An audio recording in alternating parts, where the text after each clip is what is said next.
it's me. I'm gonna tell you about a little adventure my friends and I had.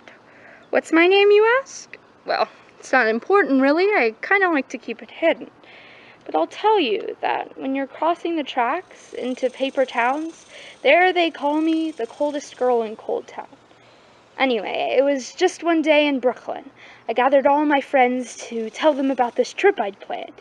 You see, I had just moved out of my home, where my mom always told me we were going to go on trips, but when I asked her when, she always said, someday, maybe next year.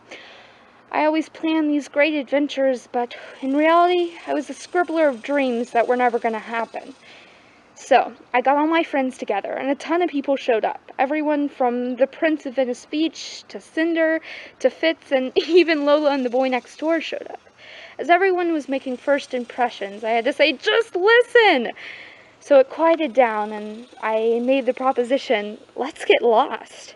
It was a popular choice, and so the countdown to our trip began. We got on a plane and didn't even know where it was going. We didn't bother to ask the passengers.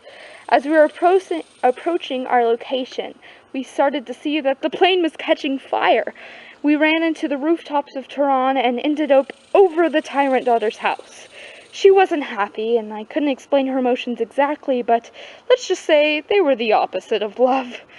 It was scary, but luckily we got away, and afterwards I realized that chase was just like the movies. So it may have been scary, but overall, at least it was only half bad. That night, I was able to sway my friends into taking at least one more trip with me, despite the scariness of this last one. And so, that morning, we got on another plane and went to the island of the Blue Dolphins. It was quite a sweet place, but after that, a lot of my friends left, since they were falling under the impression that I would drag them around again.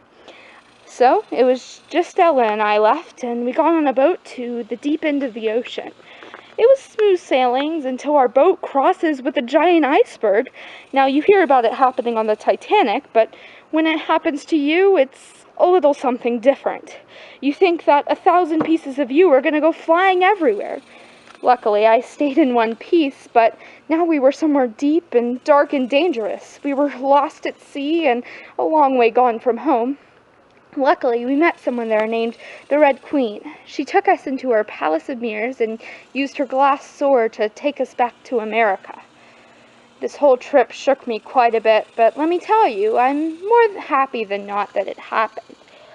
A lot of my friends from back home tell me that since you've been gone, your personality's changed, and they claim that we were liars about the whole trip, but if you ask me, I say we're still the same sweet girls.